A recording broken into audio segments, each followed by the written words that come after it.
Welcome. You are here, and that is enough. There is nothing left to solve tonight, nothing that cannot wait until morning. Whatever the day carried, you may set it down now, gently, the way you would set down something heavy that you have been holding for too long without noticing the weight. Find a comfortable position. Let your body settle into whatever is beneath you. Let your shoulders drop, your jaw loosen, your hands fall open. Breathe in slowly, drawing the air down deep. And breathe out, long and soft, releasing everything the breath collected on its way through you. Again. In, slowly. And out, all the way. Once more. In. And out. With each breath, the distance between you and the day grows longer. The sounds of the present grow quieter. The thoughts that have been circling begin to slow. You are drifting now, not forward but backward, through time, gently, the years peeling away one by one until the world you know has dissolved and something older and quieter has taken its place. You find yourself standing on a narrow street. The stones beneath your feet are smooth and worn, polished by centuries of footsteps. Wooden buildings line both sides of the lane, their curved rooftops dark against the sky that is only just beginning to consider the possibility of morning.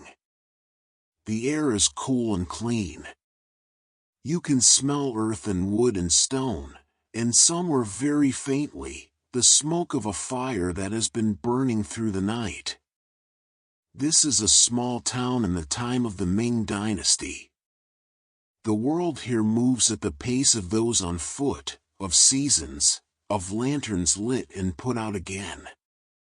It is a world where the days begin before light and nothing is asked of you that cannot be given slowly. You walk along the street without hurry. The buildings are shuttered in sleep. A cat watches you pass from a doorway with the composure of something that has never doubted its place in the world. Your breath makes a small cloud in the cold air and dissolves. At the end of the lane, where the road bends gently south, you see it. A small wooden tea house. Its walls are the color of old honey, its roof tiles curved upward at their ends in the manner of all roofs here, as if the building itself is making a small gesture toward the sky. Above the entrance, a cloth sign moves once in a breath of cool air and is still. Light presses through the latticed windows in a soft pattern, casting pale gold onto the stones of the street. You stop. Breathe in slowly. The air here carries the scent of wood soaked for years in the steam of 1,000 kettles, the dry warmth of old clay, the green and faintly floral breath of tea leaves. It is a scent that belongs not just to the building but to all the years pressed into this small place. Breathe out. And then you hear it. A bird, singing. A small, clear phrase from somewhere inside, from behind one of the latticed windows.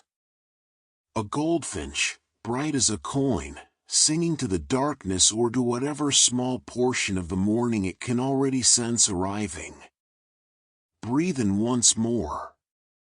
And breathe out. The wooden doors of the tea house begin to open, and the light from within spills out across the stones, and the morning, slow and gentle and full of the scent of tea, begins. Chapter 1. Morning in the tea house. The sky outside is the color of a deep bruise fading, the darkest blue there is before blue begins its slow surrender to gray. No sun yet. No birds apart from the one inside singing to itself. The stars are still present, though they have begun to dim at the edges, as if they are tired from the long work of the night and are quietly making their exit. Inside the tea house, a man has been awake for several minutes already, lying on his sleeping mat in the back room, listening to the silence before rising into it. His name is Fù Chīn. He is a tea master, and he is 43 years old, though he does not often think about his age, any more than a river thinks about how long it has been flowing. His face is calm and particular, the kind of face that has been shaped not by drama but by long attention, by years of watching small things closely. There are lines around his eyes, and his hands, which rest at his sides as he lies still, are the hands of someone who works with water and fire and clay every day, slightly roughened, very steady. He has lived in this tea house his entire life. He was born in the upstairs room, delivered by a midwife who had also delivered his father. He learned to walk on this wooden floor, and to talk at this low table, and to understand the world through the lens of this small, fragrant building and the people who passed through it. He lies still for a moment longer, as he does each morning, taking the silence in. This is not laziness, and it is not reluctance. It is something closer to gratitude, a brief acknowledgement of the day before the day begins. He listens to the stillness and lets himself feel it before he sets it aside. Then he rises. He dresses without lighting a lamp, his fingers finding the familiar cloth of his robe in the dark, his feet locating his shoes beside the mat. He moves through the room by memory, by the long accumulated knowledge of where everything is and how far apart, and he does not bump or stumble, because this is his home and he knows it with his body as well as his mind. He slides the door open softly. In the front room of the tea house, Jean is awake. The goldfinch sits on his bamboo perch in the dimness, his small shape barely visible, but his eyes are bright and they catch the faint light from the window with a tiny gleam. When Fù Chīn enters, Jean makes a sound, a short, quiet sound, almost conversational, as if saying, "You are later than usual," or, "The night went on a very long time." Fù Chīn goes to the window and opens the first shutter. The morning air enters with the particular confidence of something that has been waiting outside for hours and is very glad to finally be invited in. It moves across the room, touching everything, the dry tea jars on their shelf, the smooth counter, the stack of folded cloth beside the cabinet, the surface of the low table. It carries the smell of the street outside, stone and earth and the distant green of farmland beyond the town, and the faintest trace of smoke from some chimney somewhere that has kept a fire through the night. Fù Chīn opens the second shutter, and then the third, and the gray morning light falls into the room in quiet abundance, not bright enough yet to illuminate the colors of things, but enough to give everything its outline, its presence, its reality. He stands at the open window for a moment, his hands resting on the sill. He looks at the empty street below. A sparrow lands on the stones, looks about with rapid decisive turns of its head, finds nothing of immediate interest, and departs. A drift of mist lies in the low place at the bend of the road, white and still, as though the night left something behind. Fù Chīn breathes in the morning and then turns to begin his work. He goes to the kitchen, which occupies a room behind the main tea space. It is a small room, practical and ordered, every tool in its place. The iron brazier stands against the far wall, cold now, its ash cleaned out the night before. Beside it, in a wooden bin, are the pieces of charcoal for the morning fire.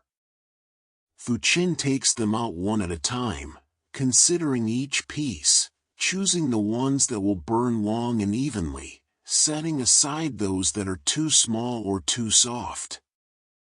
He arranges them in the brazier with care, thinking about airflow, about heat distribution, about the long slow warmth that the morning's work will require. He lights the fire. This is done with a slow breath and a practiced hand, a small torch of twisted paper and a steady patience for the moment when the paper's encouragement becomes the charcoal's own commitment to burning. The first flame is always tentative, orange and small, and then it finds its footing, and the charcoal begins to catch at its edges, and the warmth begins to come. Fù Chīn crouches before the brazier and watches the fire settle into itself. This is one of the parts of his morning he is not willing to rush. The fire is not yet doing what he needs it to do. The fire is becoming. You do not hurry something that is in the process of becoming. He has thought about this often over the years, the difference between a thing that is finished and a thing that is still becoming what it will be. A guest who arrives at the tea house for the first time is one thing. A guest who has been coming for 20 years, who knows which table is theirs and how they prefer their cup held toward them, is another thing entirely. The tea house itself was once only a plan in his great-grandfather's mind, then timber and stone, then a single room with 2 tables, and then, through all the years of steady care that followed, this. Everything of any real depth is always in the process of becoming more completely itself. The fire understood this without being told. Fù Chīn appreciated that about fire. He remained crouching a moment longer than was strictly necessary, not because he needed to watch the coals but because the warmth on his face in the cold of the early morning was one of the quiet pleasures of the day, and he had learned, across many years, to receive quiet pleasures fully when they arrived rather than letting them pass unacknowledged in the movement toward the next task.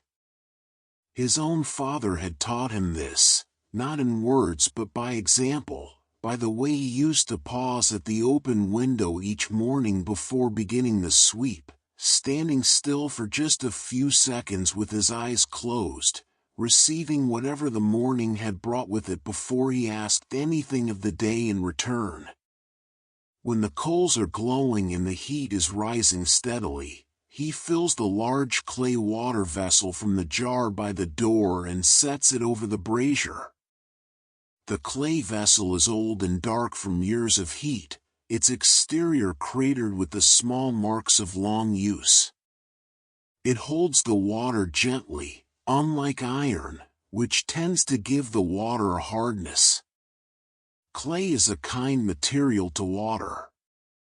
The water it produces is soft and rounded, the kind of water that lifts the flavor of tea rather than pressing against it.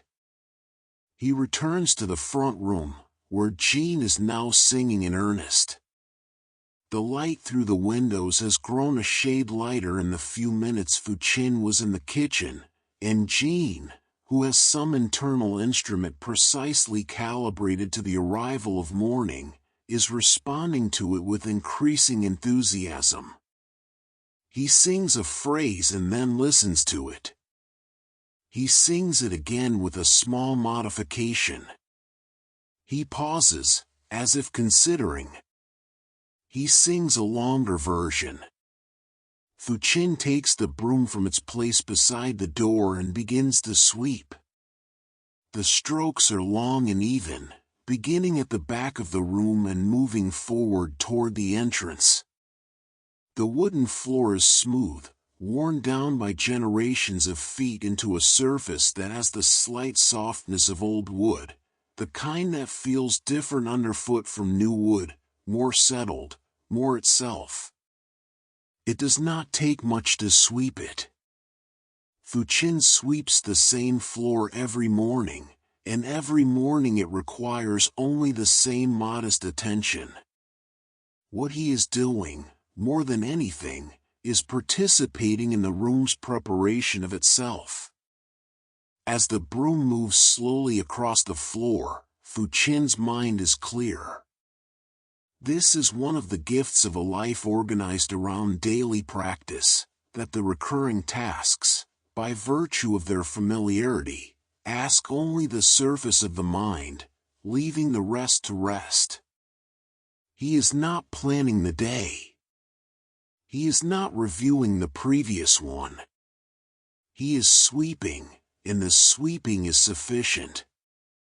Jean follows the progress of the broom with his bright eyes, turning his head to track each stroke.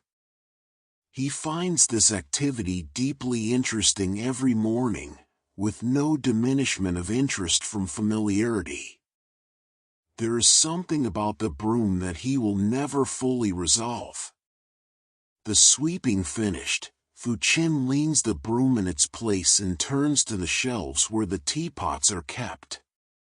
There are 6 of them in regular use, varying in size and clay, each suited to a different kind of tea. He brings them down from the shelf one at a time and carries them to the kitchen, setting them near the brazier to begin warming in the gentle heat that radiates from the coals. Cold teapots will cool the tea the moment it arrives. This is not acceptable. The guest who has come in from the cool morning street deserves to sit down to a cup that holds its warmth, that offers itself fully and does not withhold. He warms the teapots and then begins to warm the teacups. There are 20 cups in regular service, and he does not warm all of them now, only the ones he expects to need in the first hours. He takes them down carefully, each one, examining them briefly as he handles them, checking for any small chip or crack that might have developed and which he would not want a guest to receive. He has been doing this cup check for over 20 years, and it has become so incorporated into his handling of the cups that he does it without separating it from the movement itself. His fingers simply know what they are looking for. A sound from the staircase. A creak. Then a pause. Then 2 more creaks, slightly unevenly spaced, the rhythm of bare feet on wooden stairs that have not yet received instructions from a fully woken mind. Ér Tze appears at the bottom of the stairs. He is 8 years old, and he looks, as he always looks in the first minutes of the morning, like someone who has been assembled from his component parts and has not yet fully settled into being a single person.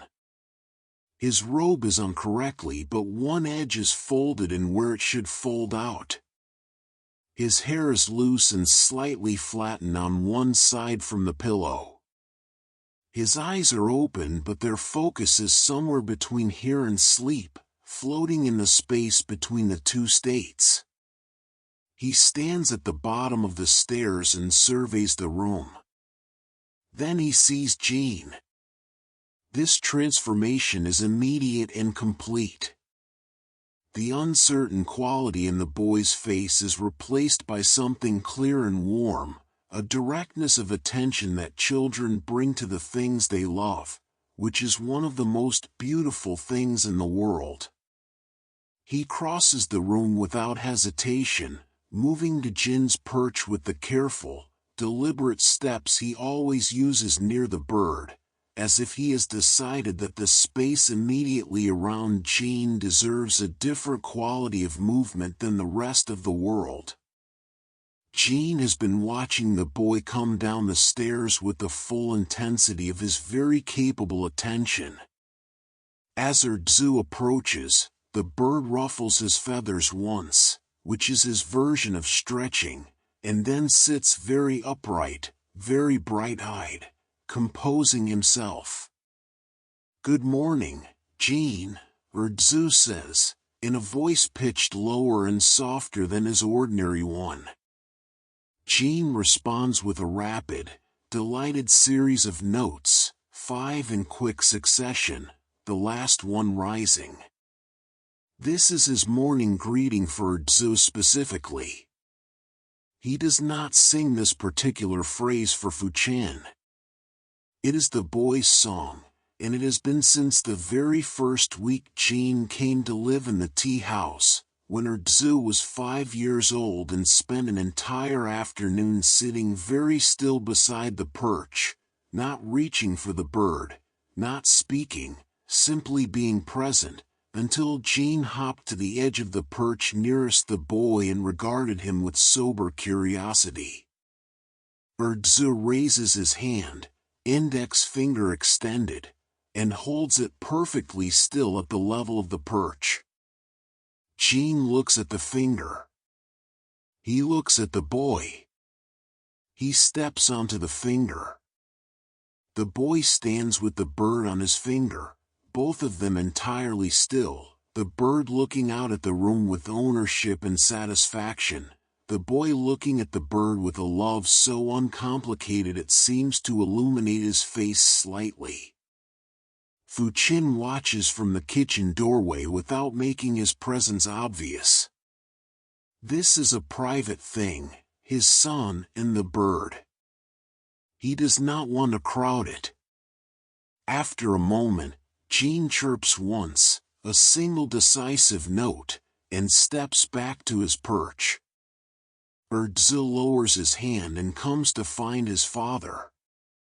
He slept well, the boy announces, with quiet certainty. "How can you tell?" Fù Chīn asks. Ér Tze considers this for a moment, not the way people consider things when they don't know the answer and are hoping to find one, but the way people consider things when they know the answer and are finding the right words for it. When he hasn't slept well, his morning song is shorter, he says. He does only 2 or 3 notes and then goes quiet. But this morning he sang 5 notes, and the last one went up. That means he is satisfied. Fù Chīn looks at his son. He is quiet for a moment. "You have been paying very close attention," he says.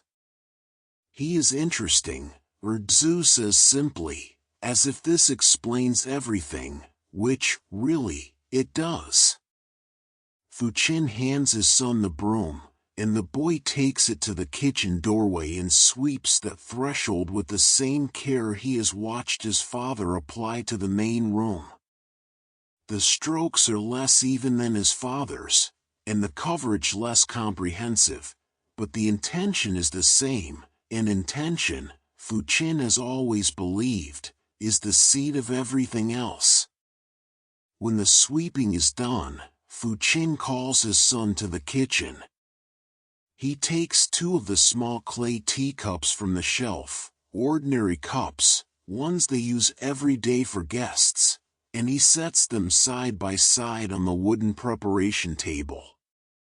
He ladles a small measure of hot water from the warming vessel into each cup. Not to drink. Simply to fill each cup with warmth. He hands one to Ér Tze and keeps one himself. "Hold it," he says. The boy takes the cup in both hands and holds it. He feels the warmth spreading from the clay into his palms, moving up his fingers, settling into his wrists. The cup must be warm before the tea enters it, Fù Chīn says. If a cold cup receives hot tea, it takes a portion of that heat for itself. The tea arrives in the guest's hands already diminished, already cooler than it should be. Part of what the tea had to offer has already been lost. Ér Tze looks at the cup in his hands. He tilts it slightly, feeling the warm water move against the clay. "So we give the cup some warmth first," the boy says, "so that it does not take the tea's warmth." "Exactly," his father says. "We prepare the vessel before we fill it. We do not ask it to do too many things at once." He takes the warming water out of both cups and sets them to one side. "This is true of many things," he continues, his voice easy and unhurried, the voice he uses when he is teaching, which is different from his instructing voice in that it moves slower and leaves more silence. "When you meet a guest, you warm the space before they arrive, so that they do not have to warm it themselves. When you learn a new task, you practice the movements first without the difficulty, so that your hands know the shape of the thing before they must carry its weight. You prepare." He looks at his son. "Good tea begins before the kettle boils. It begins when you wake. When you open the windows. When you choose the charcoal. The guest who sits down to a cup of tea in the afternoon has, without knowing it, been attended to since the moment your eyes open this morning." Ér Tze turns this over in his mind. He is at an age where he is capable of being genuinely astonished by ideas, not the performative astonishment of a child trained to seem engaged, but the real thing, the slight widening of the eyes that happens when something rearranges your understanding of something else. He is having that experience now. "So even when I was sleeping upstairs," he says, "the tea for today's guests was already being made?" Fù Chīn smiles. "In a manner of speaking." They stand together in the warm kitchen, the charcoal glowing, the water beginning to tick softly as its temperature rises. Outside the windows, the sky has shifted from its deepest blue to something lighter, something that still has night in it but is beginning to have morning as well. The first birds outside have started their conversations in the trees along the lane. Fù Chīn shows Ér Tze how to check the temperature of the water by the sound it makes. He holds one finger up, asking for silence, and they both listen. The water in the clay vessel produces a low, intermittent ticking, small pops and clicks, as the heat moves through it. That sound, Fù Chīn says, means the water is still waking up. It is not ready. They wait. Chīn begins to sing again from the front room. The coals settle once with a small shift of warmth. The light outside the kitchen window brightens by another shade. Then the sound from the water changes. The ticking becomes continuous, becomes a faint, sustained whisper, multiple small voices all sounding at once, like the noise of a very shallow stream over very smooth stones. "Now," Fù Chīn says. "What changed?" Ér Tze asks. "The bubbles have begun to form along the bottom of the vessel, but they have not yet risen. The water is moving from below without yet disturbing the surface. This is the perfect moment for many teas. The water is fully awake but not agitated. It is ready to meet the leaf without overwhelming it." He pours from the clay vessel into a small serving pot, with the care and angle he always uses, a continuous stream held at a height that allows the water to aerate slightly as it falls, softening it further, rounding it. He carries the pot to the front room and sets it on the stand beside the counter. The front room is ready. The floor is swept. The cups are warm. The teapots have been heated. The water is prepared. The morning has arrived. Fù Chīn goes to the entrance and slides the front panel open a few inches, letting the morning streak come fully into the room. It's cool air, it's pale light, it's quiet. He stands for a moment at the threshold, his hands clasped loosely behind him, looking at the lane. He hears the town waking around him. A shutter opening 2 houses down. The distant creak of a cart beginning its day. The sound of water being poured somewhere. The particular quality of footsteps on stone that tells you the person making them is going somewhere with purpose. He turns back into the tea house. Ér Tze is at the counter, standing on the small wooden step that brings him to the proper height, wiping the surface of the counter with the damp cloth his father showed him to use, working from left to right, the way the grain runs. His movements are careful and earnest. He has put on his proper house robe, the one with the gray sash, and smoothed his hair. Fù Chīn says nothing. He simply takes his place behind the counter beside his son, and they stand together, waiting, in the quiet and the warmth, while the morning finishes arriving.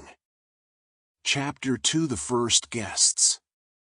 The street outside had found its voice by the time the first guests came. Not loud, not in the manner of marketplaces and crossroads, but the steady, purposeful sound of a town that is committed to the day. Cartwheels turning. Vendors calling to each other across the lane. The brief, clear tone of a bell from the temple several streets away, sounding once and then releasing its echo into the cool air. Fù Chīn opened the front doors fully and stood them open with the small wooden wedges that lived in the gap between the floor and the wall for exactly this purpose. The morning entered with enthusiasm, carrying the smell of damp stone and the faint green freshness that came at this hour from somewhere beyond the town where fields and gardens were breathing. Ér Tze stood at the counter, watching the street. He held his hands clasped in front of him at his waist, the proper posture his father had shown him, and he watched the people passing outside with the attentive, slightly formal expression of someone on duty. The first guests appeared at the door within minutes of it being opened. They were 2 men, traveling merchants, their clothing somewhat road-worn but well-made, their manner the practiced ease of those who spend their lives moving between one place and the next and have long ago made their peace with unfamiliar thresholds. They carried the particular tiredness of people who had been on the road since the previous day, a tiredness not just in the body but in the eyes, a kind of accumulated distance. One was older, with a gray-threaded beard and a heavy coat that had seen considerable weather. The other was younger, perhaps 30, with an alert expression and the quick assessments of a trader accustomed to reading rooms. They paused at the entrance, as guests often do, taking a moment to let the transition from outside to inside complete itself. The warmth of the tea house, the clean smell, the soft light, the sound of Jean singing quietly in the corner, these things had their effect. The older man's shoulders dropped slightly. The younger one's quick gaze slowed and settled. Fù Chīn bowed from behind the counter, not deeply, the moderate bow of welcome appropriate to the hour and the relationship, a bow that said, "You are expected here," which is to say you are welcome here, which means the same thing. "Please come in," he said. "The morning is cold." The merchants came in and chose a table near the window, where the morning light lay pale and agreeable on the wooden surface. They settled themselves with the experienced efficiency of frequent travelers and looked toward the counter. Ér Tze had been watching all of this from his position at the counter. He straightened, took a breath, and picked up the small tray his father had set ready for him earlier, with 2 warmed cups placed upon it. He walked to the merchant's table. He moved carefully, the tray held level before him with both hands, his attention divided between where his feet were going and what the tray was doing, which his father had told him was the essential challenge of the tea server, to maintain awareness of 2 things at once and let neither suffer. He had practiced this with an empty tray, and then with cups of water, and now with cups that would go before guests, and the difference in his level of care was not small. He arrived at the table without incident. "Good morning," he said, in the greeting his father had taught him, clear and warm and not too loud. "Welcome to our tea house. Please sit and rest." The older merchant looked at the boy with something more than the mild acknowledgement adults usually extend to children on duty. He looked at him properly, with the interest of a man who has met a great many people across a great many tables and knows something genuine when he encounters it. He returned Ér Tze's bow. "Good morning," he said. "Thank you." Ér Tze set the cups on the table, one before each man, placing each with a small deliberate care, the cup's rim slightly in from the edge of the table, its handle angled toward the guest's right hand. This too his father had shown him. He returned to the counter, where Fù Chīn had already poured the tea into the serving pot. Ér Tze took the pot, verified its temperature with a brief press of his palm to the clay, and carried it to the table. Pouring for a guest was the task that required the most from him. His father had explained that the pour was, in a sense, the whole of the tea server's art condensed into a single gesture. Everything else, the sweeping and the warming and the preparation, was invisible to the guest. The pour was what they saw. It was the moment when all the quiet work preceding it was either honored or let down. Ér Tze stood to the right of the older merchant, the serving pot in both hands, and poured. He thought of the warming cup.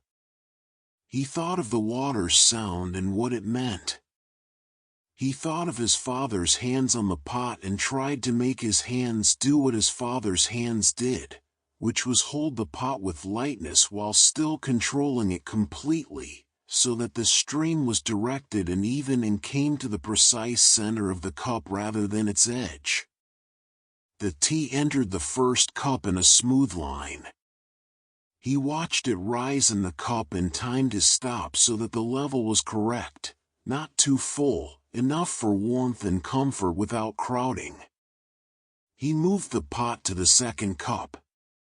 Here his wrist did something slightly unexpected. He was not sure afterward exactly what happened, whether the pot was heavier than he had gauged or whether his concentration had fragmented for a moment, but the angle shifted, and the stream widened, and several drops caught the rim of the cup and fell to the table's surface. He stopped immediately. He stood there for a moment with the pot in his hands, looking at the small dark drops on the wooden table. He was aware of his face feeling warm. Neither merchant looked at the spill. The older man was looking at the street outside the window. The younger was adjusting his coat. Ér Tze reached to his waist for the folded cloth his father had told him to always carry, and he wiped the table with 3 careful strokes, unhurried, the way he had been shown, so that the cleaning of the spill did not draw more attention to it than the spill itself had. Then he finished the pour. He carried the pot back to the counter and looked at his father. Fù Chīn was preparing a third cup near the brazier. He looked at his son. "The first cup was very well poured," he said quietly. "The second was not," Ér Tze said, equally quietly. "The second was a beginning," his father said. "Every skill you have was once a second cup. None of them stayed that way." The boy absorbed this. He stood up a little straighter and looked back at the room. The morning moved forward in the rhythm that tea houses have always had, which is the rhythm of a place that serves not just tea but the pause between one thing and the next. People came in from the street with the accumulated pressure of the morning on them and sat and held their cups and let the tea do what tea does, which is to invite the body to become still. The scholar arrived after the merchants. He was a thin man of middle years who wore a pale gray robe and carried a book under one arm and a look of profound preoccupation that softened perceptibly the moment he crossed the threshold of the tea house. He chose the corner table, the one Fù Chīn always kept slightly apart from the others, and he opened his book and ordered a light green tea without looking up from the page, though he said please and nodded his thanks when the cup arrived. Ér Tze watched the scholar read while he waited near the counter for his next task. The man turned pages slowly, sometimes stopping at a passage for a long time, his eyes moving back and forth, his lips occasionally forming silent words. Ér Tze was curious about what was in the book but knew better than to ask. The scholar had come to the tea house for the combination of warmth and solitude it offered, and a question from a boy would cost him something of both. Two women came in together shortly after, their baskets empty from the morning market.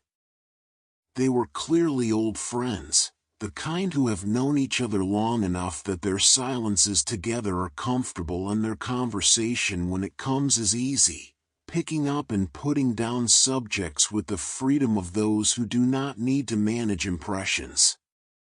They ordered a darker tea and talked to each other in low, pleasant voices that filled the corner of the room with a warmth of their own.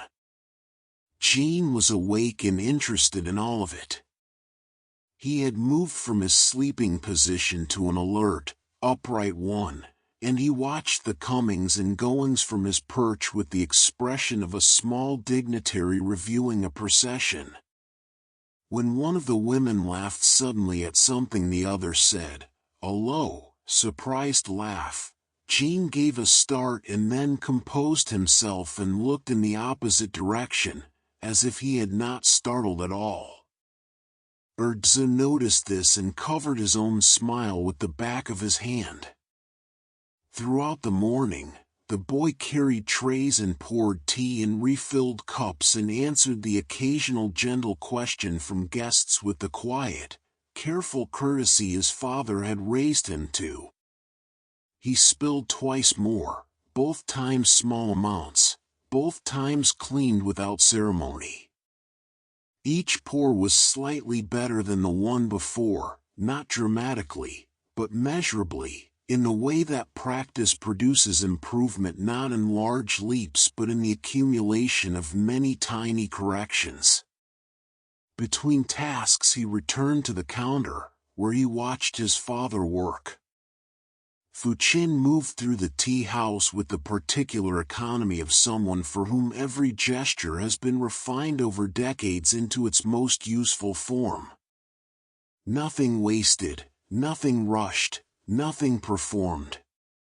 He spoke to guests only as much as they wanted, which he seemed to know without asking. He refilled cups with a timing that anticipated the want rather than responding to it. Ér Tze watched all of this the way he watched his father do everything, not to copy it exactly but to understand it, because he had already grasped, even at 8, that copying without understanding produces only the surface of a thing. At one point during the morning, the older merchant called Fù Chīn to his table. He had a question about the tea he was drinking, about where it came from and whether it could be purchased in quantity. Fù Chīn sat with the man for a few minutes, talking quietly about the tea's origins, its harvest, its preparation. Ér Tze watched from the counter and saw how his father described the tea, not with the language of a vendor extolling a product, but with the language of someone sharing something they love, which has a completely different quality, a quietness and a specificity that no amount of professional enthusiasm can imitate. The younger merchant leaned in to listen too. Jean, from his perch, contributed 2 interjected phrases to the conversation, which the merchants found delightful. By mid-morning the tea house had reached its fullest and most alive state, all the tables in use, the sound of several quiet conversations overlapping pleasantly, the smell of different teas blending in the warm air, the brazier holding its steady heat at the back of the room. Ér Tze moved between the tables and the counter without stopping, and the movement itself was satisfying, the sense of being part of something that was working the way it was supposed to work. He had discovered something over the course of the morning that he could not quite have anticipated from watching alone, that serving tea to people was a form of attention, and that attention of this kind was not tiring but sustaining. Each time he carried a tray to a table, he was practicing a form of noticing, the level of tea remaining in a cup, the slight shift in a guest's posture that meant they were preparing to leave, the way different people held their cups. Some guests wrapped both hands entirely around the body of the cup, as if the warmth were the most important thing it offered. Others held the cup by the rim with the tips of their fingers, a lighter, more formal grip. The elderly man in the corner held his cup in a way Ér Tze had not seen before, resting it on the backs of his fingers with the palm upward, as if he were receiving the cup rather than holding it, the way you might receive something offered to you. He brought a fresh pot to the scholar, who had not moved perceptibly since sitting down except to turn pages. Up close, the scholar's stillness was even more complete than it appeared from across the room. He sat with the particular economy of someone for whom the body exists largely as a support system for the mind. Ér Tze set the fresh pot down with the greatest care he had taken all morning, minimizing any sound that might disturb the man's concentration. The scholar did not look up. But as Ér Tze turned to go, the man reached out and moved his empty cup half an inch closer to the new pot, without taking his eyes from the page. It was a small gesture and entirely silent, but it was a form of acknowledgement, and the boy understood it as such and carried it back to the counter with him, a small, warm thing. There was an art, he was beginning to see, to being present in a room without imposing on it.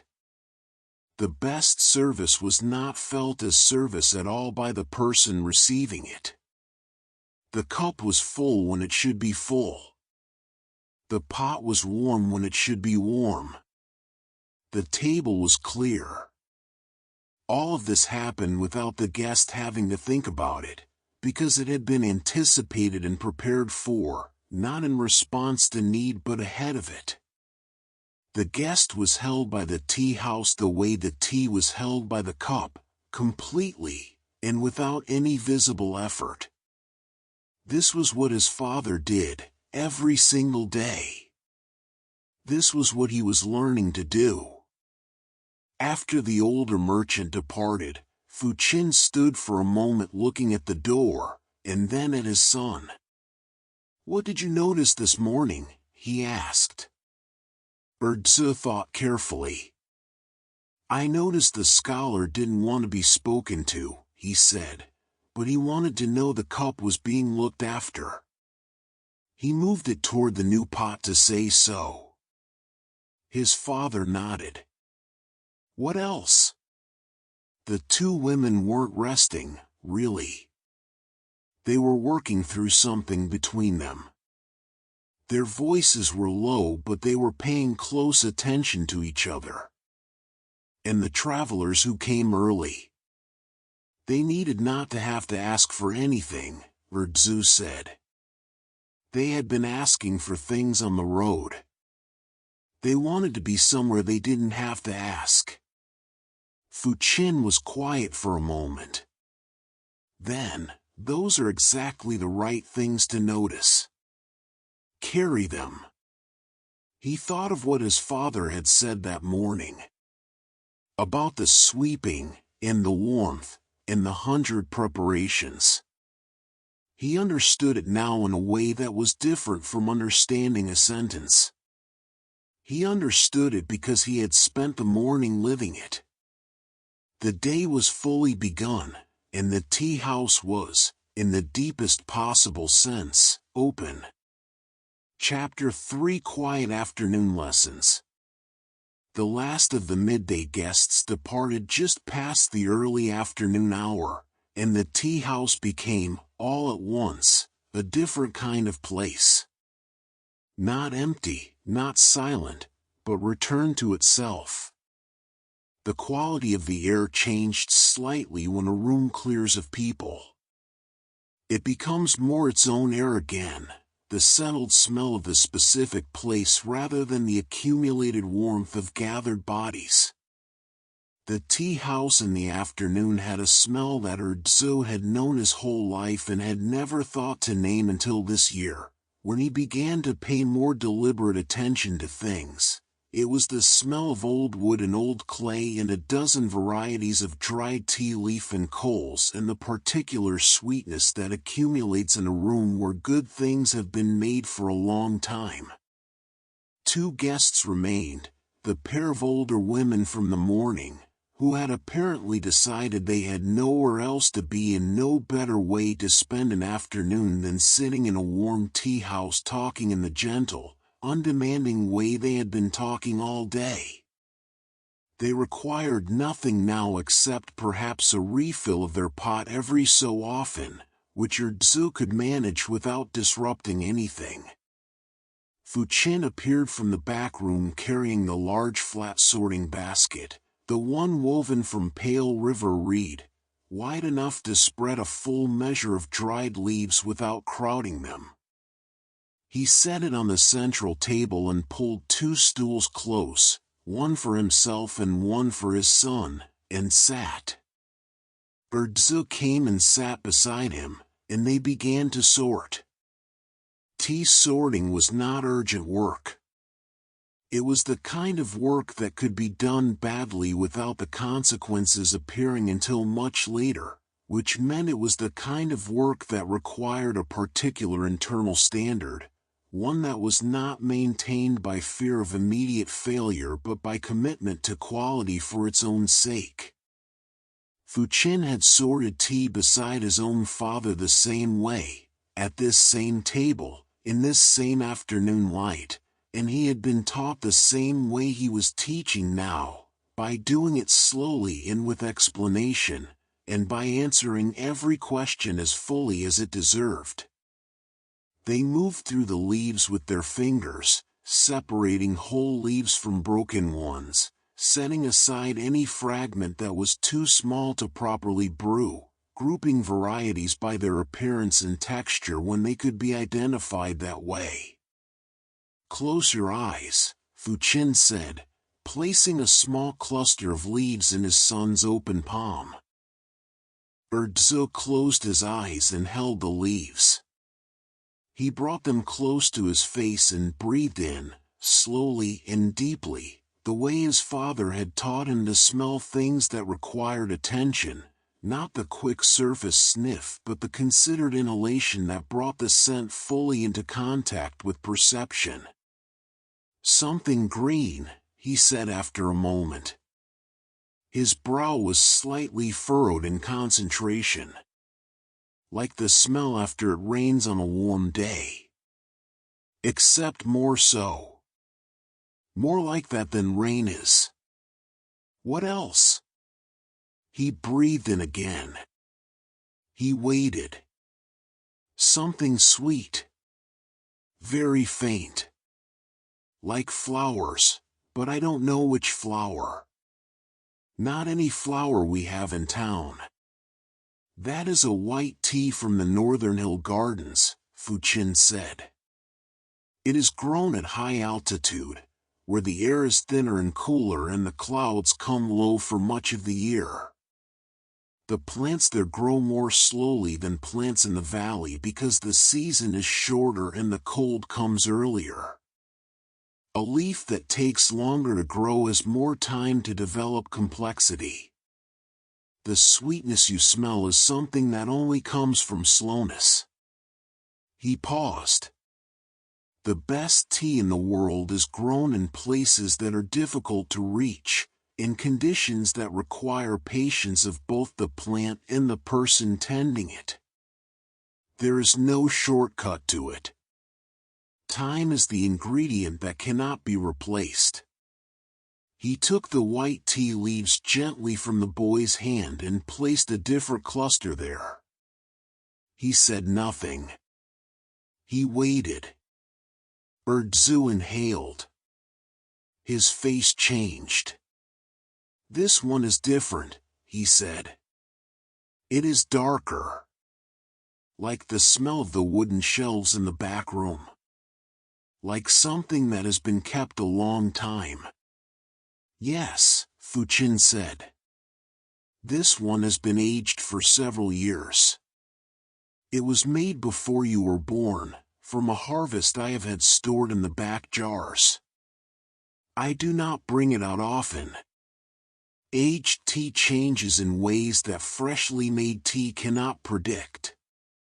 Some aged teas become smooth and deep and acquire something that can only be described as wisdom, if a flavor can be said to have that quality. Others fade. Others become strange and unpleasant. He picked up a few of the leaves and held them in his own hand, not to smell but simply to hold.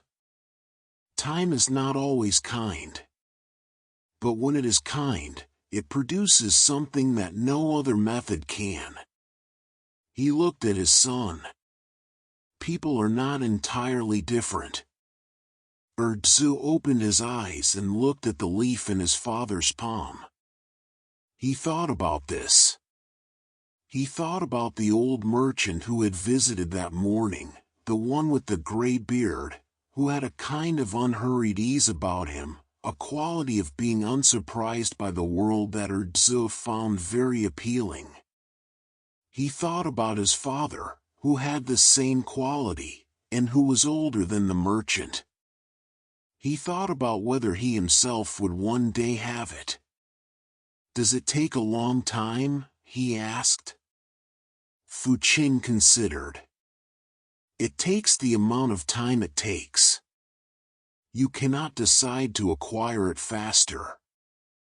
You can only do each day's work well and allow the time to pass. He held up a leaf. Trying to rush the aging of tea ruins it. Trying to rush the making of a person produces something similar. Ér Tze was quiet for a moment, turning this over. But you do teach me things, he said. So the teaching helps? The teaching gives you the right conditions, his father said. Like the altitude and the cool air and the care of the gardener. But the growing still takes the time it takes. There is no other way. They sorted in comfortable silence for a while. Outside the window, the afternoon light moved slowly across the room as the sun continued its passage. The two women at the back of the room had fallen into a peaceful quiet, one of them quite close to dozing, her head resting against the wall, her breathing slow and visible. Fù Chīn rose and went to the brazier. He had kept the water at a moderate heat through the noon hour, and now he listened to it again, his head slightly tilted, hearing the water's account of its own temperature. The sound from the vessel had changed since morning. It was deeper now, less whispery, closer to the threshold of an open boil. "Come and listen," he said to his son. Ér Tze came and stood beside him. They listened together. "What do you hear now?" his father asked. The boy listened carefully. "It sounds like it is thinking about boiling," he said. "Like it wants to but hasn't decided yet." His father smiled. "For the aged tea we sorted just now, we would want it exactly as it is right now, nearly at a full boil, but not past it. For the white tea, we would want it much earlier, the quiet whisper stage we talked about before. For the oolong that the merchants this morning preferred, somewhere between the two." He looked at his son. "Every tea tells you what it needs, if you are willing to listen. This is true of the water temperature. It is true of the steeping time. It is true of the choice of teapot and the choice of cup. Nothing in the making of a proper tea is guesswork. Everything is attention." He made the afternoon tea with the aged leaves they had been sorting, preparing a full pot with the deliberate ceremony he brought to all his preparations. He poured from the vessel at the exact moment the sound told him to. He steeped the leaves for exactly as long as his knowledge and attention told him was right. He poured. They carried 2 cups back to the sorting table and continued their work while they drank. The tea was extraordinary. Ér Tze felt the warmth of it move through his chest and settle there. The flavor was deep and smooth and had that quality his father had mentioned, not wisdom exactly, because wisdom was a word for people, but something adjacent to it, something that had required years to become what it was and was only itself because of those years. "How did you learn all of this?" Ér Tze asked after a while. "From my father," Fù Chīn said. "The same way you are learning." "And from where did he learn?" "From his father. And from traveling, before he opened the tea house. He spent 2 years on the road, visiting tea farms and other tea houses and old masters who had been making tea longer than anyone else in their regions. He came home knowing things that could not have been learned any other way." "Will I travel too?" Ér Tze asked. His father looked at him. "When the time comes, if you want to. I think you would benefit from seeing the mountains where the tea grows. I think you would benefit from sitting across a table from someone who has been making tea for 60 years and listening to what they have to say." He paused. "But that is for later. For now, what you need is here." The 2 women at the back of the room stirred and gathered their things with the gentle, slightly apologetic efficiency of guests who have stayed a long time and know it. They came to the counter to pay and thanked Fù Chīn with the warmth of people returning a specific kindness. The older woman, the one who had nearly slept, paused at the door and turned back. "Your tea house is as good as it has always been," she said to Fù Chīn. "Your father would be pleased." She glanced at Ér Tze. "Especially now." She left before either of them could fully process this. The door slid closed behind her, and the tea house was empty. Fù Chīn went to the shelf and brought down the old teapot.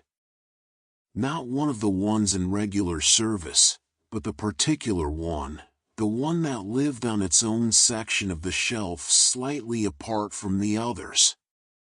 It was small and dark, the color of a winter plum left too long on the tree, which is to say a very beautiful color, deep purple-brown with the faintest redness at its depths.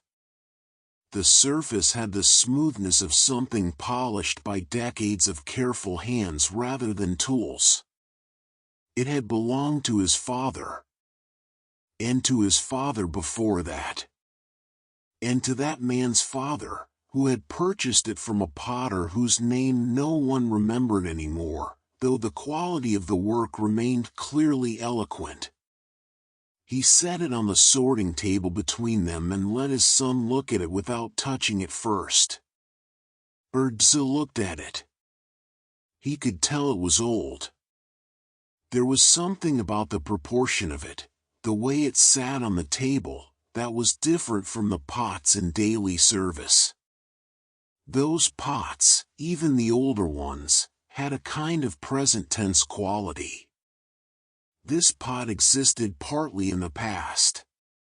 "Can I hold it?" he asked. "Carefully," his father said. Ér Tze picked it up in both hands.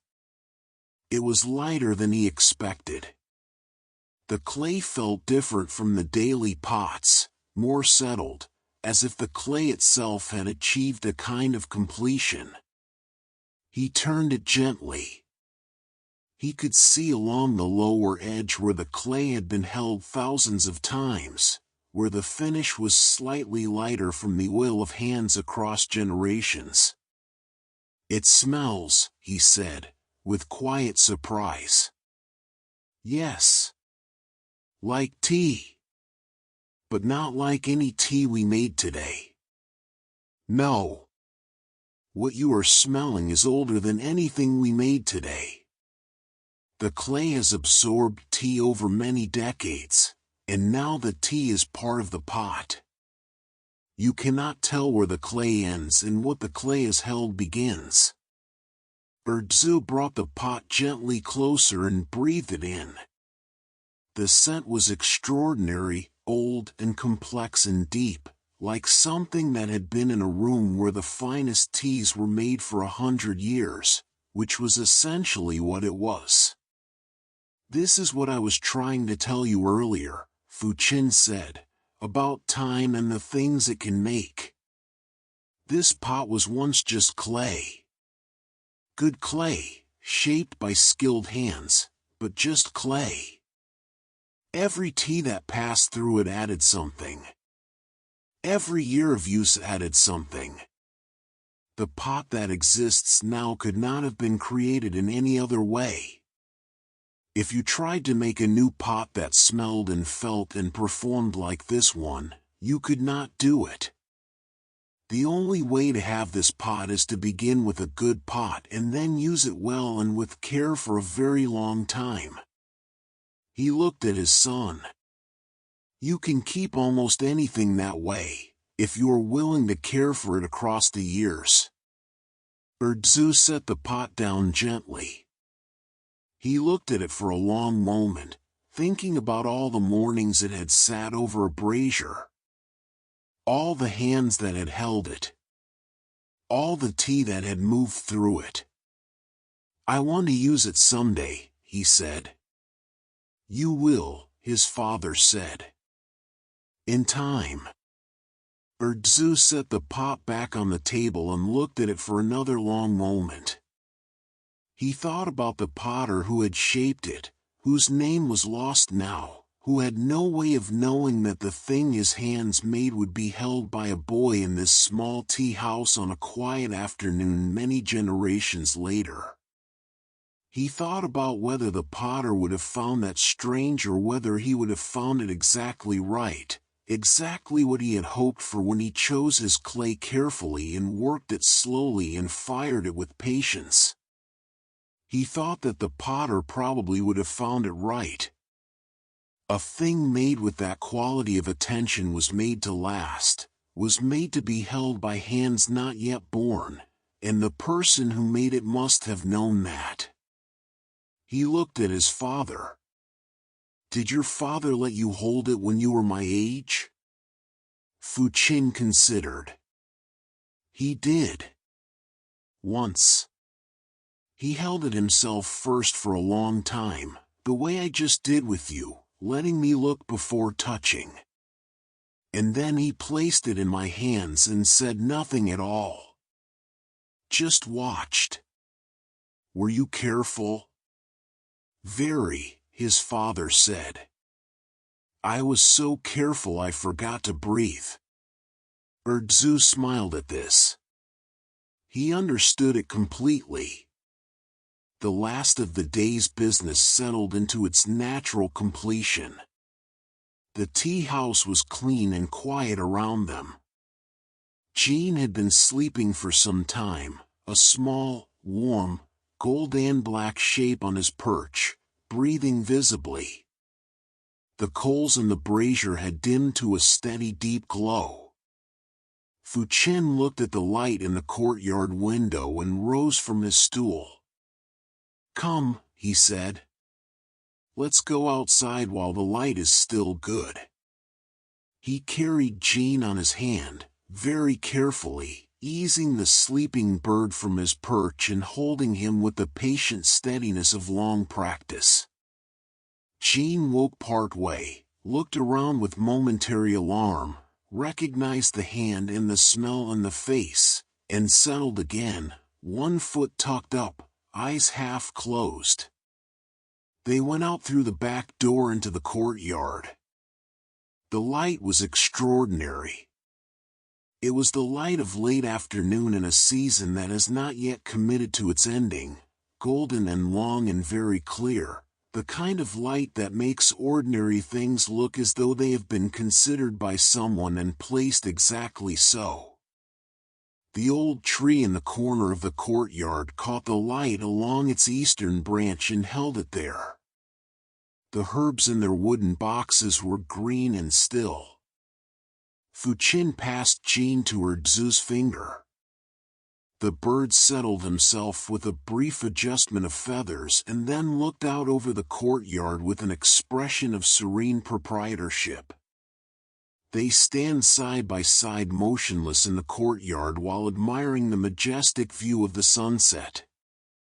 The sky to the west had begun its evening preparations, a gradual deepening, a softening of the afternoon's brightness into something richer and more tender. The blue overhead was still visible but had taken on a quality at its lower edges that was gradually taking hues of fiery orange, soft rose, and fading gold, the sky's version of the tea's amber, the world preparing to light its lanterns. Ér Tze asked, "Father, do you think Jean knows this is his home?" Fù Chīn did not answer immediately, which was part of why Ér Tze trusted his answers. He looked at Jean in the tree, the bird's small bright shape catching the last of the afternoon sun, and he thought about the question with the seriousness it deserved. "I think he knows where warmth is," he said finally. "And where safety is. And where the voices are quiet and do not startle him. Whether he calls it home I cannot say, because I don't know what home means to him the way I know what it means to us. But I think there are places that feel right to a creature, and I think this is one of those places for Jean." He paused. "And I think he knows you. In whatever way a bird can know a person, he knows you particularly." Ér Tze looked at Jean. The bird had begun to sing again, softly, a long quiet phrase that wandered without urgency, exploring the evening. "I think he is talking to the tree," Ér Tze said. "What about?" The boy thought for a moment.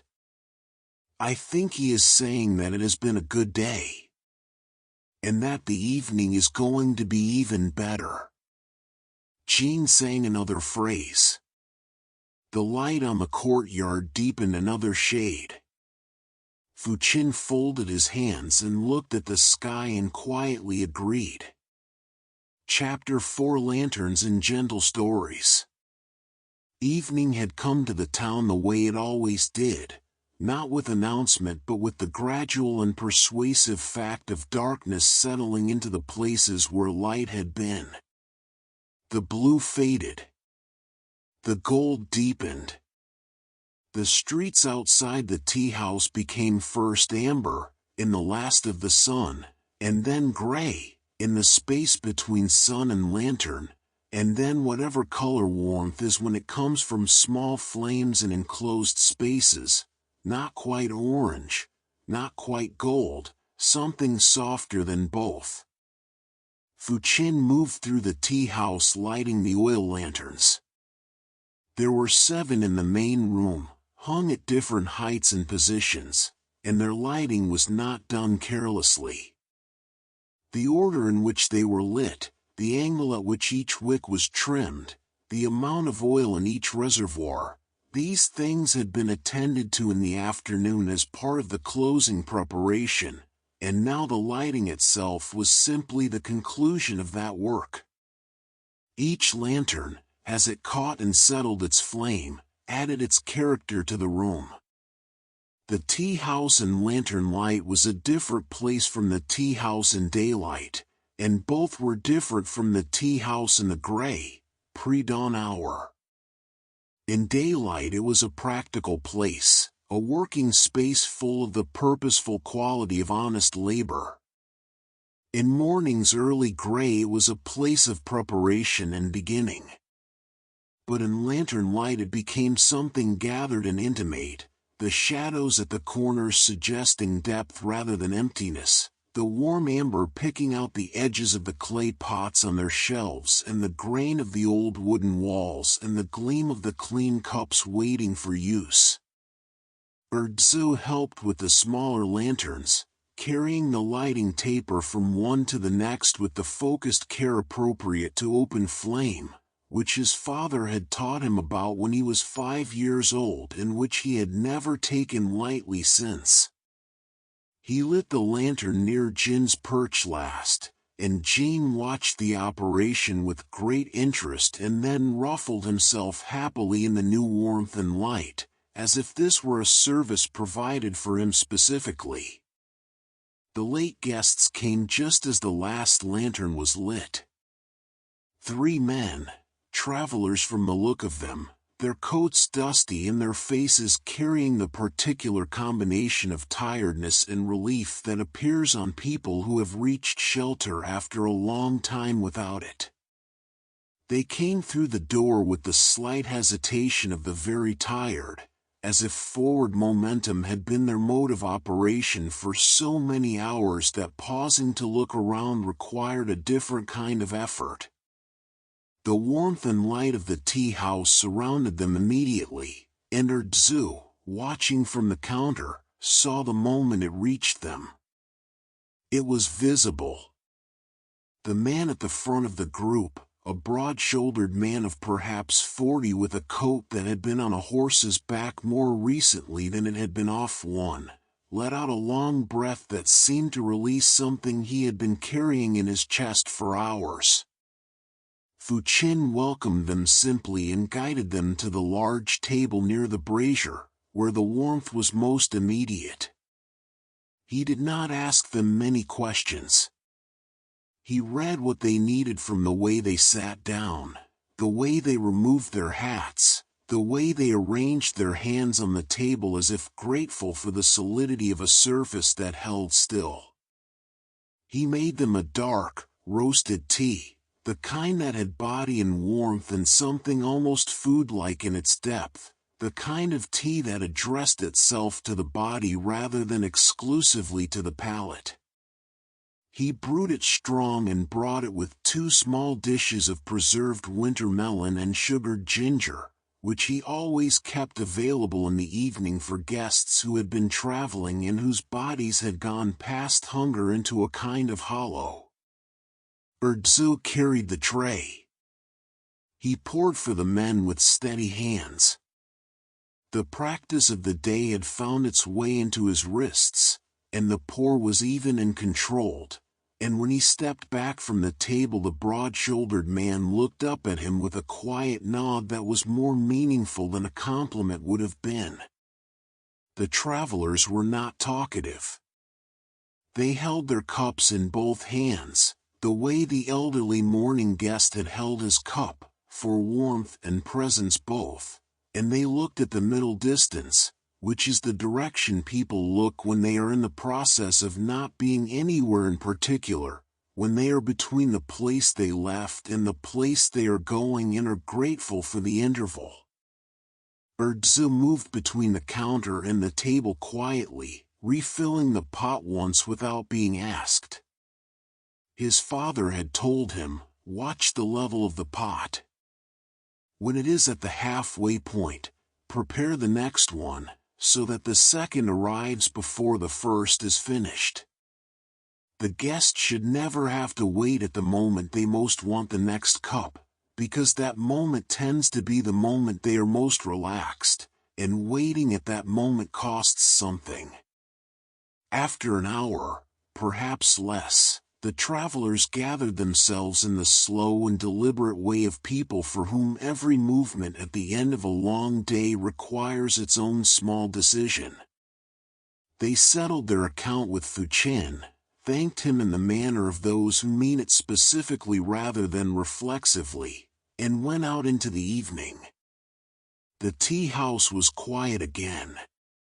Fù Chīn went to the front doors and slid them nearly closed, leaving only a small gap, enough for the cool air to enter, not enough for the warmth to escape too quickly.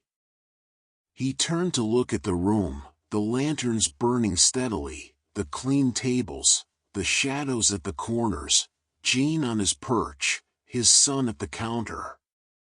He said, "I think that is all for tonight." Ér Tze nodded and began to bring the stacked cups from the traveler's table back to the counter. When the table was cleared, Fù Chīn brought out a small pot of light evening tea, the palest variety he kept, a tea so delicate it was almost transparent in the cup, made from young spring leaves that had barely been processed at all, just withered and dried in the sun, preserving something of the leaf's original character. He had been saving the last of this particular batch for a quiet evening when there was time to give it proper attention. He and Ér Tze settled at the low table near the window, the one where the amber lantern burned closest. Outside, the street was dark and still, and the occasional shadow moved past the gap in the door with the unhurried quality of someone who is nowhere urgent to be and is enjoying the night for its own sake.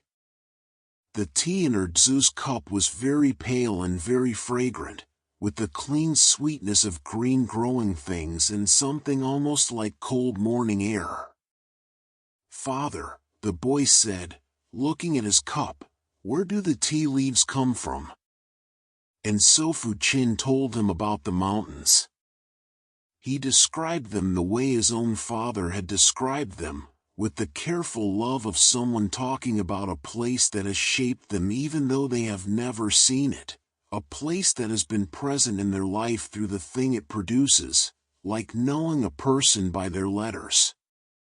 He spoke of the southern and western ranges where the clouds live for most of the year, settled low on the slopes like a permanent inhabitant, keeping the air damp and cool and the light diffuse.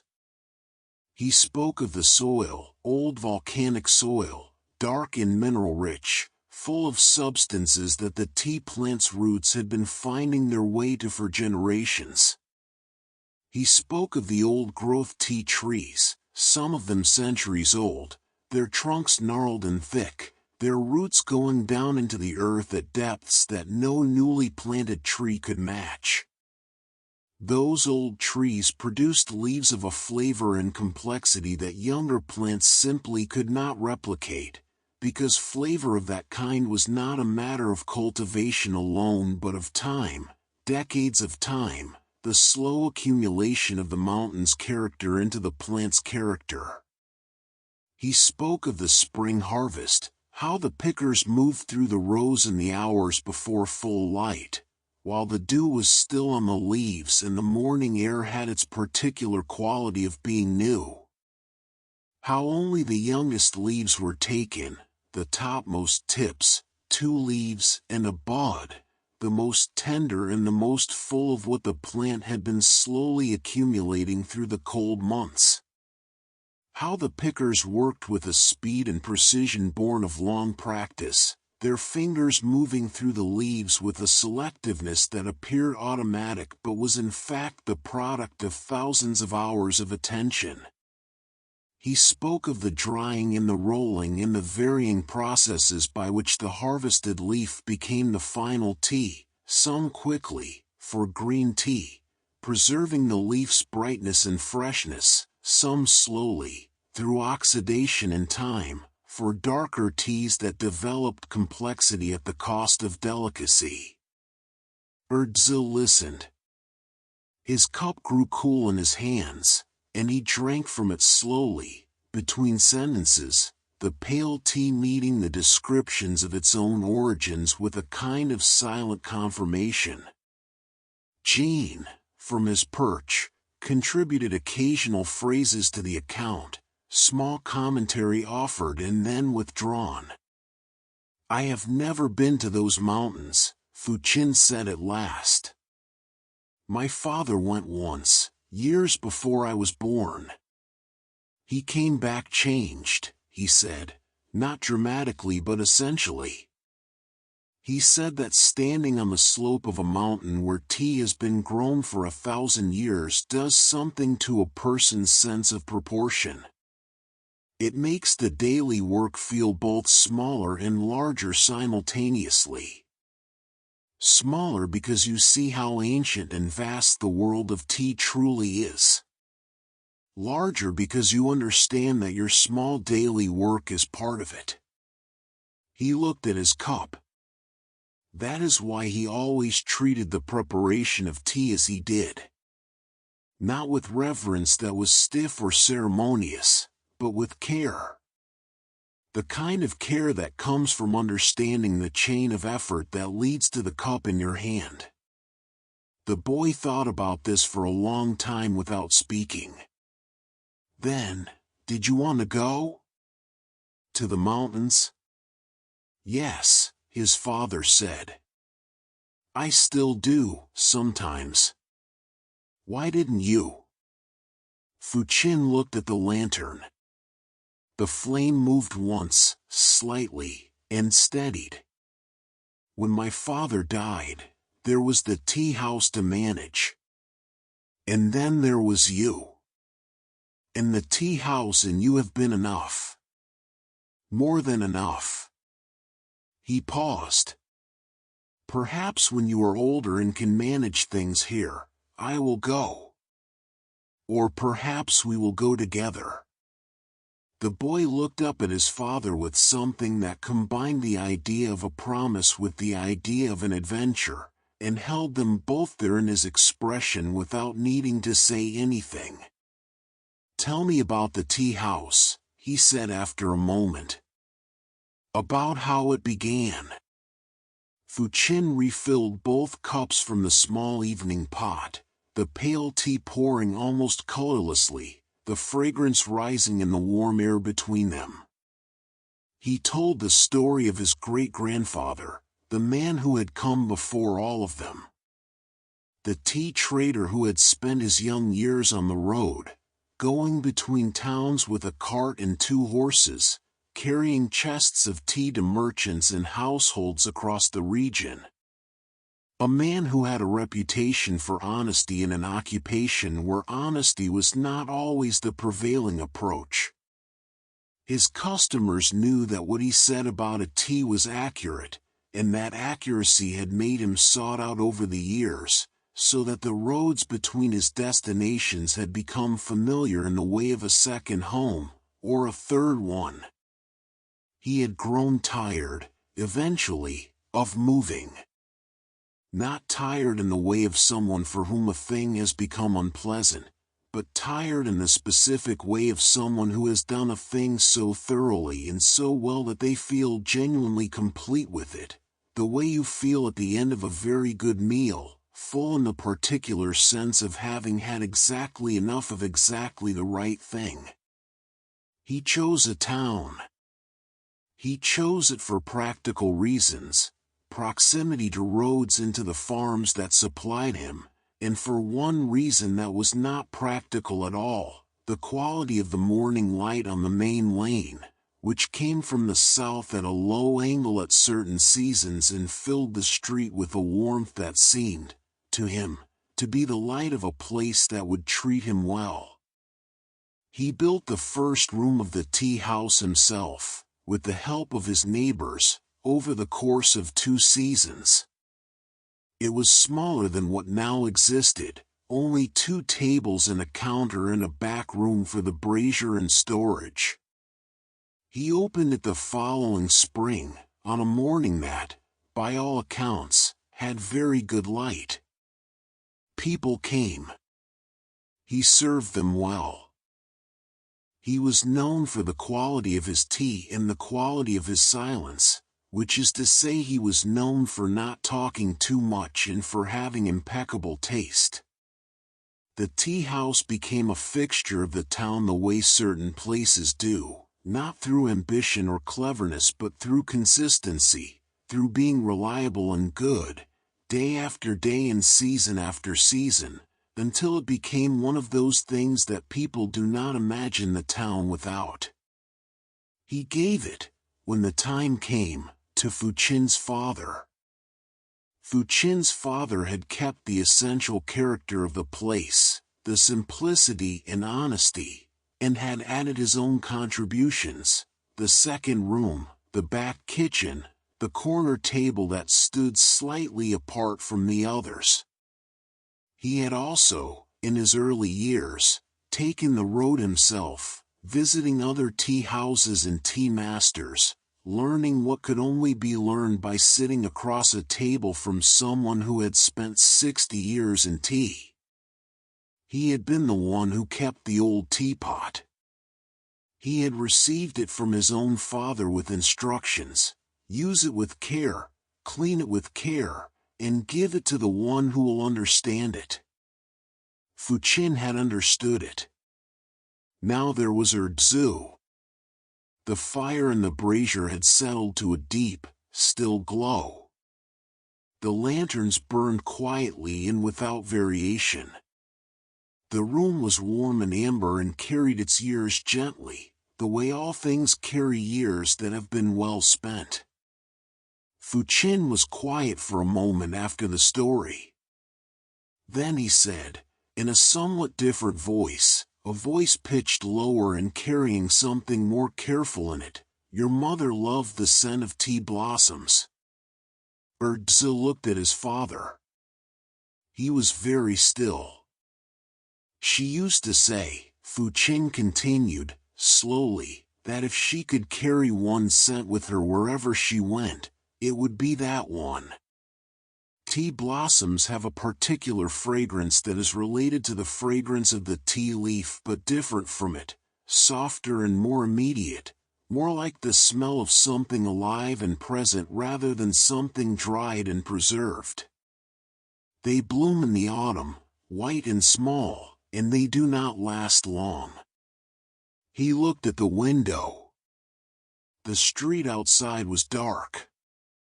In the first autumn after she came here, she collected some from the pot I kept on the ledge outside and floated them in a shallow bowl of water. She set the bowl on this windowsill, here, just beside us.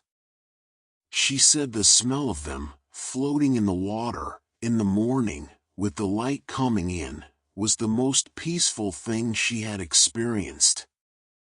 She left the bowl there until the blossoms were finished. He was quiet. The next year she did it again. And the year after that. Ér Tze looked at the windowsill. He could see, or thought he could see, the exact place where a bowl might have sat, the wood there slightly smoother perhaps from years of placement. "I don't really remember her," he said, carefully. "I know," his father said. "You were too young. She was here for 3 years after you were born, and then she was not, and I am sorry for that. Not for you only, though for you most of all. But for her as well, because she would have loved knowing you as you are now." He looked at his son across the small table, in the amber light of the lanterns, with the tea between them and the night outside. "She would have loved watching you carry the tray this morning," he said. "Even the second cup." Ér Tze was quiet for a moment. Then he said, "I will watch for the blossoms in the autumn." "We will watch together," his father said. Chīn had been singing softly throughout, a murmuring, continuous song, not his morning brightness but something quieter and more sustained, the kind of song that seems to accompany rather than perform.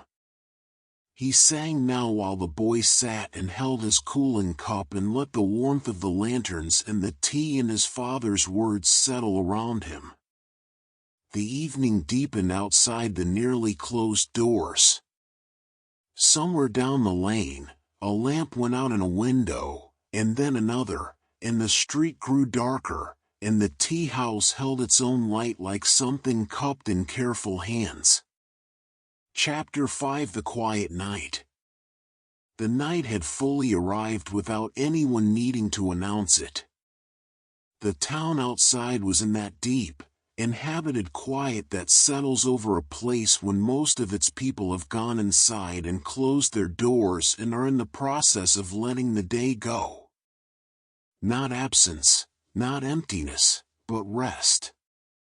The world holding still. Inside the tea house, the lanterns had burned lower, their flames reduced to a size appropriate for closing, steady and warm but no longer at the height of a working light. The shadows in the corners were comfortable now, not indeterminate but fully themselves, the darkness of a room that has been well used and is settling back into itself. Fù Chīn rose from the table and the closing of the tea house began. There is a particular quality to the closing of a place that has been open all day, a quality that is different from simply putting things away.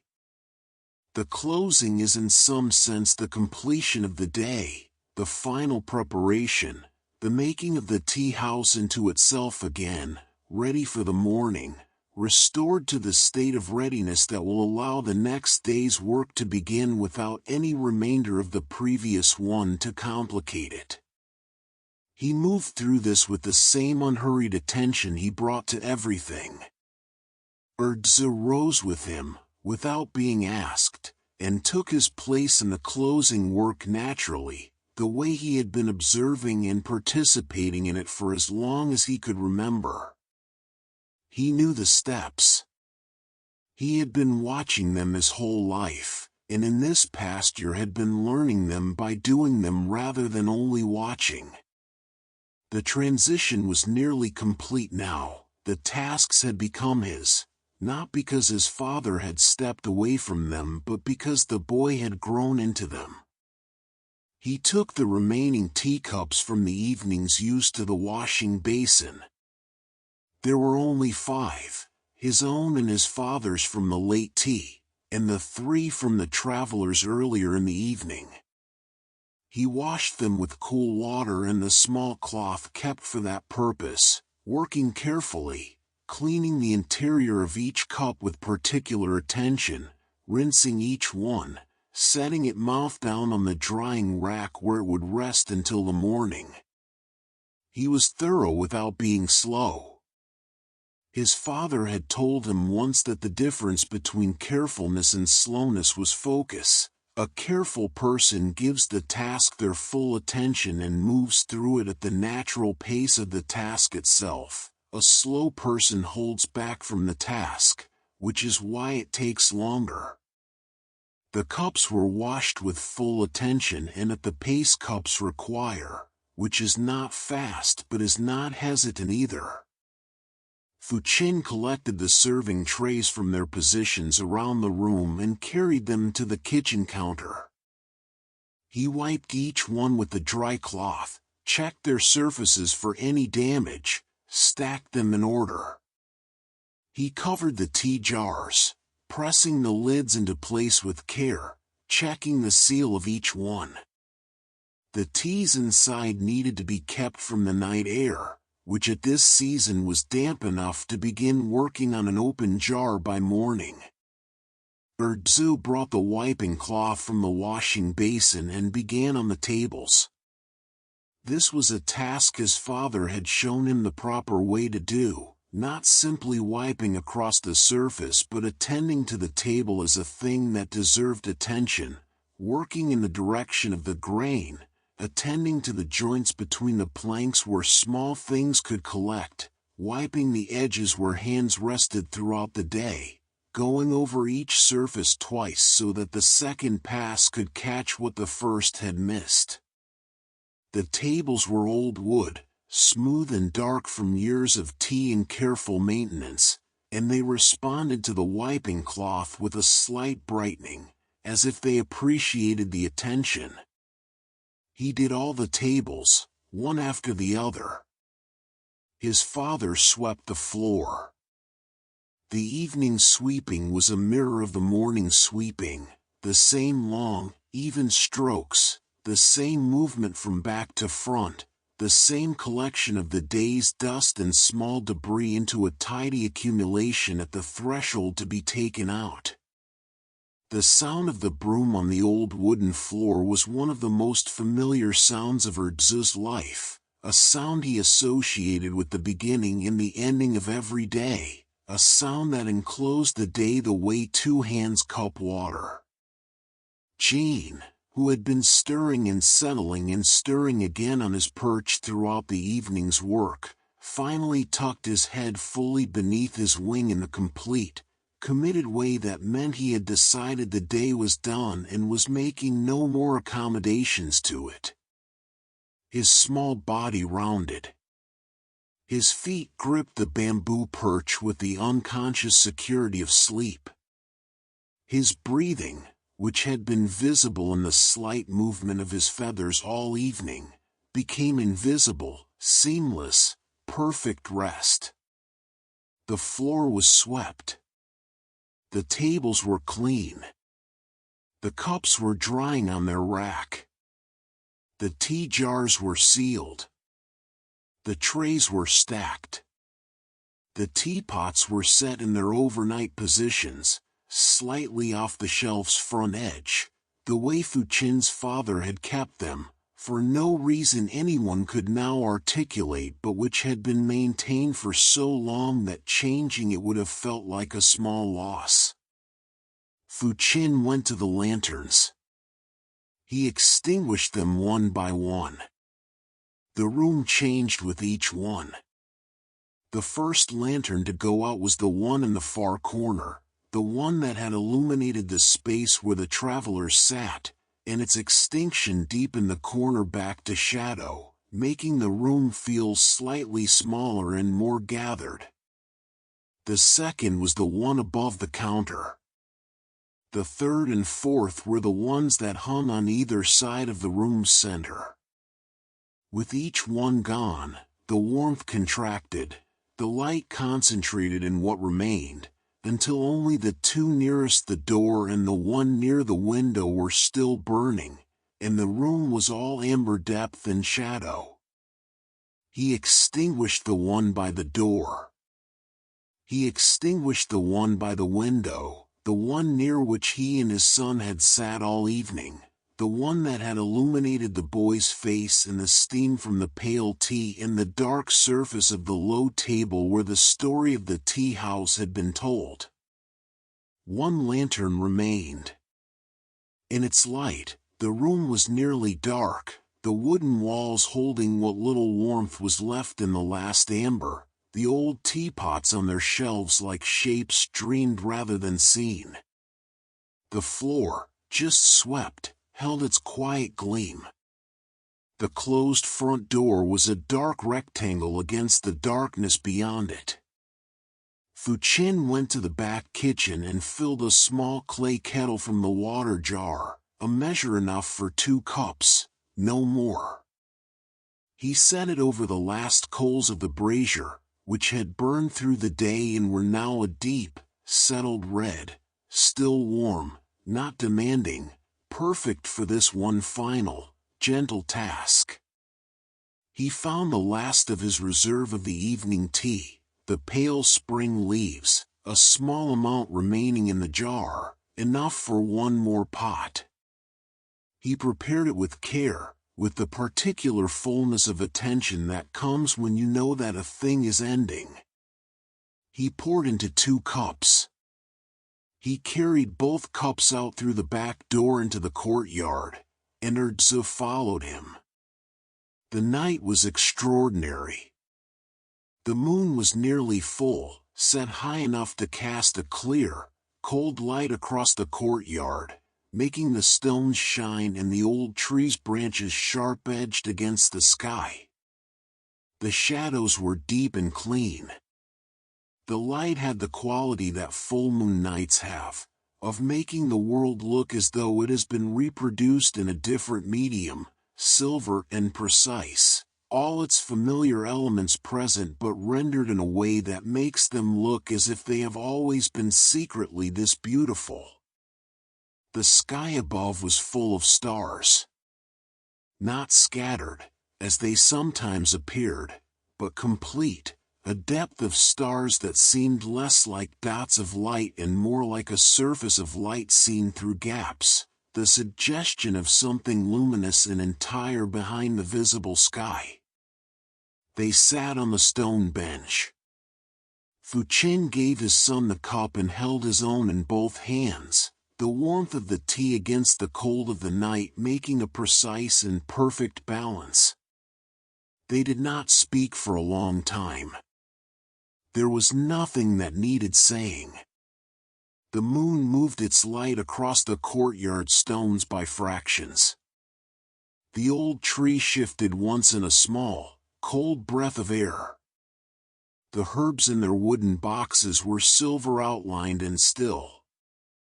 Somewhere over the rooftops of the town, a night bird called once, a single hollow note, and then was silent. Fù Chīn looked up at the sky. He thought about all the evenings he had sat in this courtyard, or ones like it, at different ages, at different points in his life's long accumulation. He had sat here as a small boy beside his own father, asking questions about the stars and receiving patient, considered answers. He had sat here as a young man after his father died, in the first weeks of running the tea house alone, feeling the weight of it and not yet knowing whether the weight was something he could carry or something that would carry him. He had sat here in the early years of his marriage, his wife beside him, the 2 of them quiet in the way of people who have found the person they were looking for and are still slightly astonished by it. And now he sat here with his son, and the courtyard was the same courtyard, the same stones and the same old tree in the same sky, and yet it was entirely different because he was different, and the person beside him was different, and the tea cooling in their cups was different, and all of it was, in its way, perfect. He did not say any of this aloud. Some things did not need to be said, and were perhaps diminished by saying. He held them instead, the way you hold a cup of good tea, aware of the warmth of it, grateful for it, not requiring anything else. Ér Tze drank his tea slowly.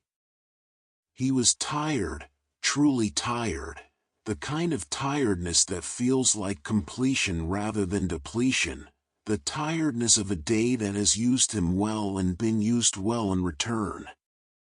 His body was heavy with it in a way that was not unpleasant but was very final. This day was done. He thought about the morning and the cups and the sound of the water and what it meant. He thought about the first pour and the second pour. He thought about the pale tea he had smelled with his eyes closed and the way his father had told him what it meant, not just the name of it but what it meant, the altitude and the cold and the slowness. He thought about the old teapot and the decades pressed into its clay. He thought about his mother and the tea blossoms in a shallow bowl of water on the window ledge. He tried to imagine what tea blossoms smelled like, specifically. He could not, quite. He tried to imagine the bowl on the ledge in the morning light. He could almost see it. He thought about the mountains where the tea grew, where he had not been but which felt, after his father's words, present in some way, the way a place you have only heard described can be present, with a reality of its own that is not sight but something adjacent to it. The stars were very bright. "Father," he said quietly. "Yes. Today was a good day." Fù Chīn looked at his son in the moonlight. The boy's face was calm, slightly sleepy, completely unguarded, the face of someone who is exactly where they should be and knows it. "Yes," his father said. It was. A silence. Then Fù Chīn said, quietly, the words falling into the still night air with the weight and simplicity of a thing that has been known for a long time and is only now being said aloud, "One day this tea house will be yours to care for." Ér Tze was still. He held his cup in both hands and looked at the moon, which was bright and very complete and had been hanging above tea houses very much like this one for a long time before this one existed and would hang above them long after every generation currently living had passed. He thought about his great-grandfather choosing this town for the quality of its morning light. He thought about his grandfather going to the mountains and coming home changed. He thought about his father waking every morning before light and opening the windows and warming the cups. He thought about what it meant to care for something. "I will keep it just as peaceful," he said. The words were simple. They were a promise, which means they were something more than words. His father received them without comment, without adding to them, because they were complete. They sat together a while longer in the cold and the moonlight, with the tea warm between their hands and the old tree holding its silence and the stars continuing their patient occupation of the sky. When the tea was finished, they went inside. Fù Chīn brought the last lantern from the front room and carried it through the tea house, extinguishing it at the foot of the stairs. In the darkness, the tea house rested around them, the wood and clay and old fragrance of it, the generations of it, the daily work of it, all at rest. Ér Tze went up the stairs. His feet found each step by memory and by the feel of the worn wood, the particular give of the third step, the slight creak of the seventh. He went up slowly, not because he was afraid of the dark, but because the darkness asked for slowness and he was willing to give it that. He lay down on his sleeping mat. The pillow was cool against his face. The weight of the blanket settled over him with the specific comfort of the thing that has been yours your whole life, the comfort that does not require explaining or adjusting to, that simply receives you. The room was dark and quiet, with only the faintest silver of moonlight at the edges of the shutter, a thin line of it along the floor. He could hear, very faintly, his father moving through the downstairs rooms, the soft sound of the final checks and closings, the last care before rest. A cup shifted on the drying rack. A shutter was adjusted by a finger's width. The particular soft click of the cabinet latch. It was the sound he had fallen asleep to his entire life, and it was the most reassuring sound in the world, steady and particular and entirely his. His body was very heavy. Not unpleasantly so. Pleasantly, the heaviness of a body that has done what it came to do and has no further requirements until morning. His arms rested on either side of him without effort. His legs were still. His breath moved in and out with the slow, unconscious rhythm of something that no longer needed his attention. His mind drifted across the day without settling anywhere, the way the eye moves across water, touching the surface here and there, the warmth of the cup in the morning, the bright eye of Jean on his finger, the first pour and the second pour and the ones after that which had been increasingly steady, the scholar's small gesture of the moved cup, the traveler's hands around their tea, the old pot with its decades of fragrance, the serene sunset, the moonlit courtyard, his father's words about the mountains and the tea blossoms in the morning when they would watch for them together. He thought about the promise he had made. Not anxiously. He thought about it the way you think about something that is true when you are very close to sleep, without analysis, simply as a fact with weight to it, a pleasant insignificant weight, the kind that does not press but holds. I will keep it just as peaceful.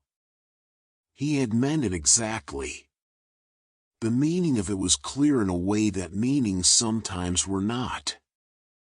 He had heard the histories of the men before him and understood that what they had made and kept was not a thing but a quality, not a building but a way of being in a building, not just tea but the intention behind tea, and the intention was this, that the person who came in from the street and sat down and was given a cup would be, for that time, attended to without knowing they were being attended to, held without knowing they were being held, in a space where someone had prepared, quietly and completely, for their arrival.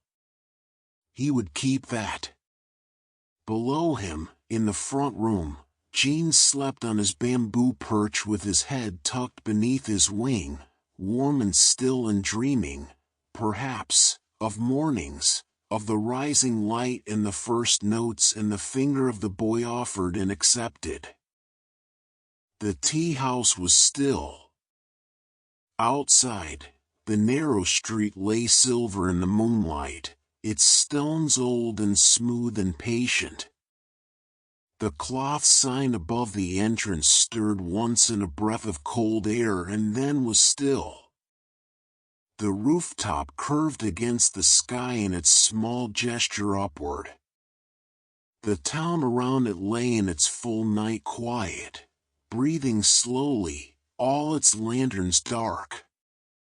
Beyond the town, the road continued toward hills and mountains and the distant places where tea grew in the cool, cloud-covered dark, the old trees with their roots going down, their leaves waiting, tending to the slow work of becoming, as they had always done, as they would continue to do, through every night and into every morning, patient and full and unhurried. The moon moved slowly across the sky. The stars continued. The night deepened and settled and held the sleeping town gently. And in the small tea house at the end of the lane, where the lanterns had all been put to rest, where the cups were drying on their rack and the old teapot sat on its shelf and the charcoal had faded to ash in the brazier, a boy lay in the dark on the upper floor, his breathing slow and even, his body heavy and still, his mind letting go of the day the way water lets go of the shore, gently and without effort, releasing into the great, open, patient darkness that was not an ending but a turning. The long turn between one morning and the next, between one cup and the one that would follow it, between one day's work and the next day's beginning, the quiet continuous turning of a life lived with care and attention and the patient practice of small things done well. Rest now. Let the darkness hold you. Let the warmth of the blanket be the warmth of the tea house, containing you gently. Let the quiet of the room be the quiet of the courtyard under the moon, wide and cool and full of stars. Let your breathing slow. Let the day go. You are in the tea house at the end of the lane. The lanterns are out. The cups are clean and drying. Jean is sleeping. The father and the son are resting.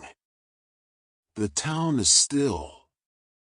The night is long and very gentle and asks nothing of you. Only this. Only rest. Only the slow, quiet, perfect darkness. And the morning will come, as it always comes, before the sky has committed to it, before the stars have fully retired, while the world is still in that deep and tender place between night and day. And the windows will open.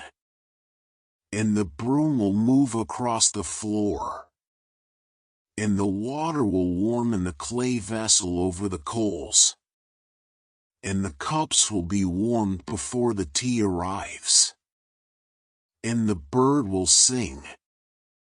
And the day will begin again, quietly and with care.